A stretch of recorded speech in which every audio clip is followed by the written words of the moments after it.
ഇന്നത്തെ ഏറ്റവും പുതിയ വീഡിയോയിലേക്ക് ഇവർക്കും സ്വാഗതം. വർഷങ്ങൾക്ക് ശേഷം എന്ന വിഷു ഇത് റിലീസായിട്ട് തിയേറ്ററുകളിലേക്ക് എത്തിയ മലയാളം സിനിമയുടെ official box office collection poster എന്ന് പുറത്തു വന്നിരിക്കുകയാണ്. വിനീത് ശ്രീനിവാസൻ സംവിധാനം ചെയ്ത സിനിമ 50 കോടി രൂപയ്ക്ക് മുകളിലെ വേൾഡ് വൈഡ് കളക്ഷൻ നേടിയെടുത്തിരിക്കുന്നു.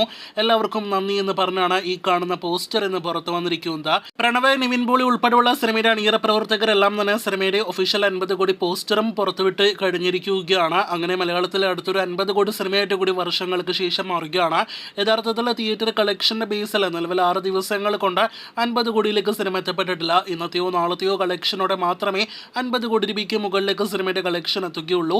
നിലവിൽ വന്നിരിക്കുന്നത് ഒരു പ്രൊമോഷണൽ പോസ്റ്റർ ആയിട്ട് തന്നെ നമുക്ക് വിശേഷിപ്പിക്കാം. ഇന്ന് വന്ന ഒഫീഷ്യൽ 50 കോടി പോസ്റ്ററിലാണെങ്കിൽ തന്നെ സംവിധായകൻ വിനീത് ശ്രീനിവാസൻ ഉൾപ്പെടെ സിനിമയിൽ അഭിനയിച്ച എല്ലാവരും ഒരുപോലെ തന്നെ നമുക്ക് കാണാനായിട്ട് കഴിഞ്ഞിട്ടുണ്ട്.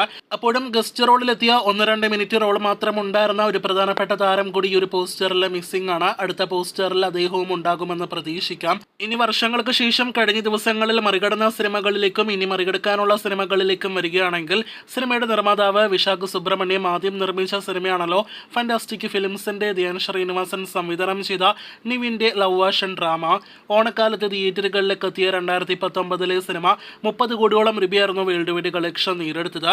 ലവ് ആക്ഷൻ ഡ്രാമയിലുള്ള ഒരുപിടി താരനിര തന്നെ വർഷങ്ങൾക്ക് ശേഷം എന്ന സിനിമയിലും അഭിനയിച്ചിട്ടുണ്ട്. വർഷങ്ങൾക്ക് ശേഷം ഇതിനോടകം തന്നെ love action drama final collection മറികടന്നു കഴിഞ്ഞിരിക്കുകയാണ്.